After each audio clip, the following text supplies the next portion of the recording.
Para sa kabatiran ng lahat, naisabatas na ng Sangguniang Panlungsod ang City Ordinance No. 25-01 na nagtatakda ng mga bayarin at mga alituntunin sa operasyon ng Tayabas Satellite Market and Transport Terminal noong February 24, 2025. Magandang balita ito dahil maaari nang mag-apply o kumuha ng pwesto ang mga nais magnegosyo sa satellite market kung saan kumpleto ang pasilidad at may takdang terminal ng mga pampublikong sasakyan.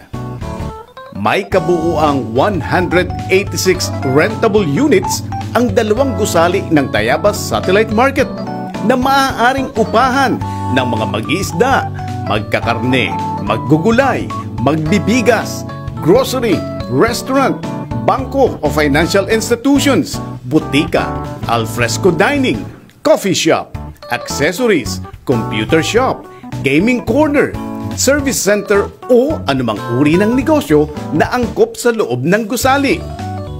Iba't iba ang daily rental rates ng mga espasyo depende sa lokasyon, sukat at uri ng negosyo. Ang rental rate ng inner store sa first floor ay 65 pesos per square meter per day.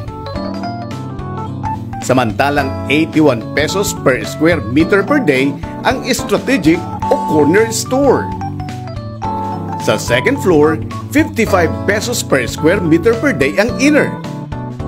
69 pesos per square meter per day ang strategic o corner at 20 pesos per square meter per day ang alfresco. Pagdating sa ikatlong palapag, 45 pesos per square meter per day ang inner. 56 pesos per square meter per day ang corner at 20 pesos per square meter per day ang alfresco. Sa wet market, 25 pesos per square meter per day ang inner stall. Samantalang 31 pesos per square meter per day ang daily rental rate ng corner o strategic stall. Ang mga nais magtayo ng quick service restaurants, financial institutions at pharmacies maaaring makipag-negotiate sa local tariff committee sa magiging special rental rates ayon sa projected term o period of lease at actual area na uukupahin. May babayaran na non-refundable one-time occupancy rights payment na nagkakahalaga ng 75,000 pesos ang sinumang magrerenta ng pwesto sa Tayabas Satellite Market and Transport Terminal. May itinakda ding terminal fee sa public transport terminal, 7 pesos per square meter per day para sa mga tricycle, e-jeep at taxi. Ang parking fee naman para sa delivery vehicles sa unang 2 oras ay 10 piso para sa delivery motorcycle, 20 pesos sa delivery tricycle, 50 pesos sa delivery van at 80 pesos sa delivery truck. May ipapatong na per hour additional parking fee paglampas ng unang 2 oras.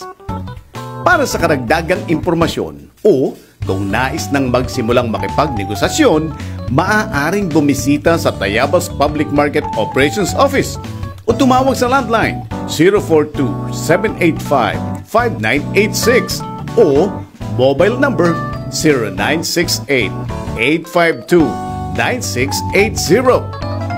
Sa Tayabas Satellite Market and Transport Terminal, komportable ang pagnegosyo at komportable ang mga mamimili dito dahil PWD at senior citizen friendly ang gusali.